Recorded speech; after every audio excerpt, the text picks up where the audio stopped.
Do the Indian government and Tamil nationalists are standing on the same line in addressing the Tamil people issue in Sri Lanka? So, what was the main political aspirations between both the sides? So, in recent times, you have been seen in the news that one of the most important Tamil nationalist leader, Paranedamaran, have stated that Liberation Tigers of Tamilam founder Captain Prabhakaran was alive and he was revealing with this consent. So whether Captain Prabhakaran was alive or not, I'm not going to discuss. I'm not going into that matter. But whether the Tamil nationalist leaders and Indian government have a similar approach in viewing the Sri Lanka Tamil issue, that was the main factor I'm going to discuss. So while looking back to the issue, first we have to see what is the linking factor between the Tamil nationalist and Indian government.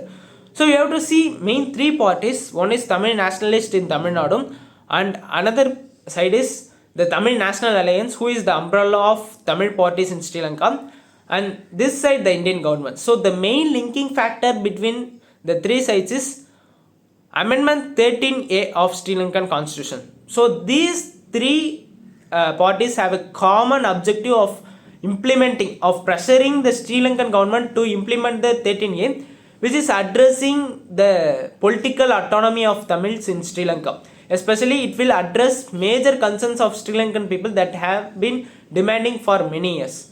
So, before going back to the Amendment 13A, first we have to see what is the geopolitical ambitions of India in Sri Lanka. So, why India is needed for Sri Lanka? So, in today's world, one of the main important potential threat for India in the border and in the neighbors is China. So especially in today's world, the Chinese influence in Sri Lanka was increasing day by day. But in those time, in between before the 1990s, US is also a potential threat for India in Sri Lanka. Especially the US have pressured the Sri Lankan government to gain the access for its navy in the Triconomil. So before going into that, first we have to see what happened in the civil war. So from 1983 to 2009, the civil war exists in Sri Lanka between the Liberation Tigers of Tamil and Sri Lankan army, and it have ended up in a hasty manner in 2009. So we have to divide the Sri Lankan civil war as a phase from 1983 to 1987, because during that time the Indian Intelligence Research and Analysis Wing have helped the Liberation Tigers of Tamil in that struggle. They have provided them armed assistance, and they have also, the Indian army also trained them Liberation Tigers of Tamil in India. So India have gave immense support to them Liberation Tigers of Tamil in the beginning, because there are some factors. One of the main important factors is, if India is not going to support the Liberation Tigers of Tamil in those days, there have been some fear that the Tamil separatism also emerged in Tamil Nadu. I mean, the Tamilam is not only India viewed the Tamilam, the demand for Tamilam is not only a separate country for the Sri Lankan Tamils, but it will also include them, the Tamil Nadu in India also. So India has supported to the LTTE. And another important thing is, there was growing influence of United States during that time in Sri Lanka. So United States sees Sri Lanka as a main important strategic region in the Indian Ocean region.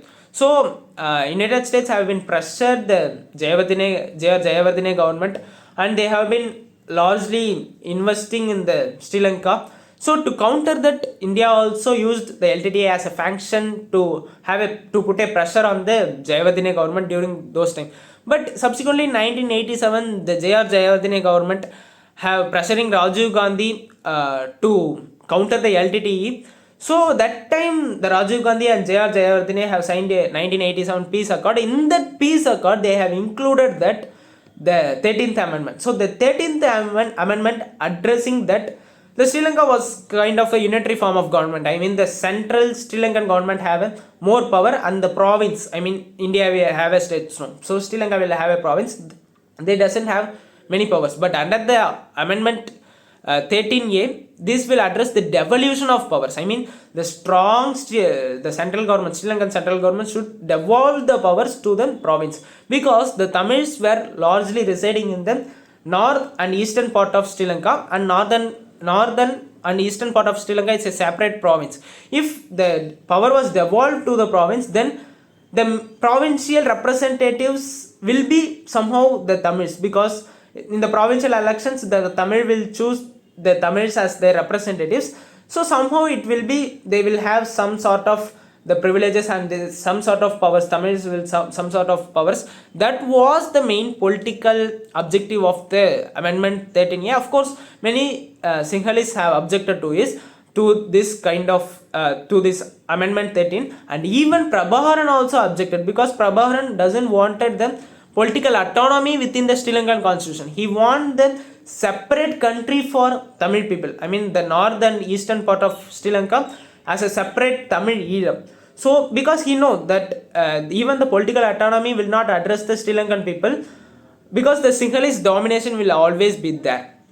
But after that, the Sri Lanka also demanded the Indian Army, IPKF, Indian Peacekeeping Force, to enter to act as a ceasefire. I mean the mediation between the LTTE and Sri Lanka, because the Sri Lanka that time in the south is challenged with the Janata Vimukti Peramuna, I mean the armed struggle. So Sri Lanka cannot cope up with north and south, so they want the Indian IPKF help, and it have ended in a the disastrous manner, and the IPKF went to the war with the LTTE, and I have killed many people on the Indian side and on the Sri Lankan side. Indian side means I mean the Indian army people, and many Sri Lankan people also died, Tamil people also died. So that was another kind of issue.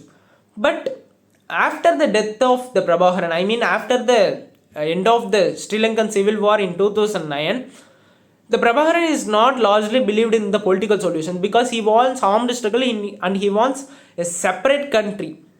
But in this context, during the civil war, there was no such kind of strong political move in addressing the Tamil issue. But after the death of Prabhakaran, again more kind of strong political view emerged in Tamil. But till now there was not a prominent face, I mean a charismatic political leader emerged in this Tamil parties. Of course, today also the Prabhakaran is the only leader, I mean the armed leader who raised concerns, who raised voice for the Tamil people. Today Tamil National Alliance is there, Sambandhan and Vigneshwaran, Sumandiran was there, but they were not the prominent face who are addressing Tamil issue. But in today's time, this collaborative role, I mean the Indian government, Tamil National Alliance and Tamil Nationalists are stressing for this similar issue, I mean the implementation of amendment 13A. So today the Sri Lankan people, one of the main important relief is the implementation of the amendment 13, because they doesn't have any other solution in today's world. And for 4 or 5 years, according to my knowledge, that Indian officials have been visiting to the Sri Lanka, and Jaishankar also visiting the Sri Lanka in recent times back to back. So during that time he will largely stress for the implementation of the amendment 13, because in context of India, Tamils in Sri Lanka is one of the main important lobbying factor. So to counter the Chinese influence in Sri Lanka, to influence the decision of the Sri Lankan government, today's Tamils is acting as a lobbying factor. And even India have provided around $4 billion American assistance to Sri Lanka in the wake of economic crisis. Even the China doesn't have. So China even doesn't provided for around $1 billion also. Some kind of $1 million they have provided. So India have been providing many assistance to Sri Lanka. But even Sri Lanka is have a close proximate relations with China. So now the President Ranil Wickremesinghe have assured the India that the Sri Lanka he is going to implement the amendment 13A as soon as possible. Of course, amendment 13A has been implemented, but the main two powers, land and police powers, is not devolved to the provinces, because the Sinhalese domination government at the center will know if the land and police control is gone to the Tamil people, then they will raise the concerns. They will never allow the dominations of the Sinhalese people. So the Sinhalese government will have a least domination towards the province. So the police and land powers is not devolved much. So the Indian delegation have been involved in the negotiations with Sri Lankan government. On another side, this Tamil National Alliance is also involving in the negotiations with Ranil Wickremesinghe. So in recent times these parties have aligned in a same line and the pressure have been applied in a strong manner that is not happened before. So this is a kind of good one, because for a common political cause these parties have been standing on the same line to pressure the government. So this is a kind of good cause.